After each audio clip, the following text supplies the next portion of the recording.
ভারতের পশ্চিমবঙ্গের বাংলা দৈনিক আনন্দবাজার পত্রিকায় আধিপত্যবাদ বিরোধী শহীদ শরীফ ওসমান হাদিকে ভারত বিদ্বেষী উগ্রবাদী হিসেবে উল্লেখ করায় ক্ষোভে ফুঁসছে কলকাতার মানুষ। আনন্দবাজার পত্রিকায় বলা হয়, প্রায় অর্ধ শতাব্দী আগে কাজী নজরুল ইসলামের দেহ সমাধিস্থ করা হয়েছিল ঢাকা বিশ্ববিদ্যালয় মসজিদের পাশে।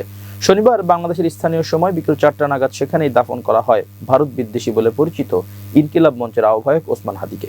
তাই নিয়ে শুরু হয়েছে বিতর্ক। এ বিষয়ে তীব্র প্রতিক্রিয়া জানিয়েছে নজরুলের পরিবারও। তারা নিশানা করেছে বাংলাদেশের অন্তর্বর্তী সরকারকে। শনিবার পশ্চিম বর্ধমানের চুরুলিয়ায় কবির জন্মভূমিতে বসে তার পরিবারের সদস্যদের আশঙ্কা, এরপর বাংলাদেশের জাতীয় কবির সমাধির উপর আক্রমণ হবে না তো। আনন্দবাজার পত্রিকাটি কবি নজরুলের পরিবারের এক সদস্য সোনালী কাজীর উদ্ধৃতি দিয়ে জানায় যে সিদ্ধান্ত নেওয়া হয়েছে তা অনৈতিক। নিয়ম মতো ওই স্থানে বিশেষ কয়েকজনকে সমাধিস্থ করা হয়। এত জায়গা থাকতে নজরুলের সমাধির পাশে হাদিকে সমাধিস্থ করার সিদ্ধান্তের নেপথ্যে রাজনীতি রয়েছে।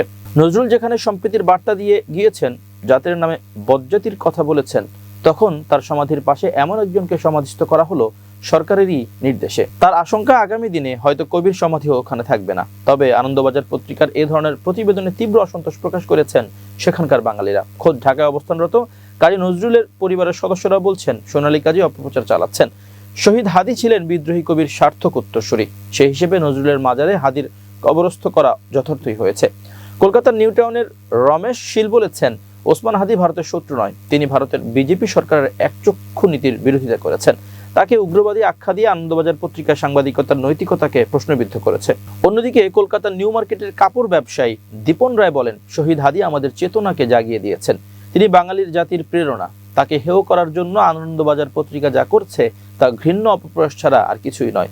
অবিলম্বে বাংলাদেশ সরকারের কাছে আনন্দবাজার পত্রিকাটিকে ক্ষমা চাওয়ার আহ্বান জানিয়েছেন ব্যবসায়ী দীপন রায়। এদিকে রবীন্দ্র ভারতী বিশ্ববিদ্যালয় শিক্ষার্থী দীপান্বিত দীপ্তি জানান, প্রতিবাদী যুবক হাদির মধ্যে আমরা ক্ষুদিরামকে দেখতে পাচ্ছি, সুতরাং তাকে নিয়ে অপপ্রচার বরদাস্ত করা হবে না।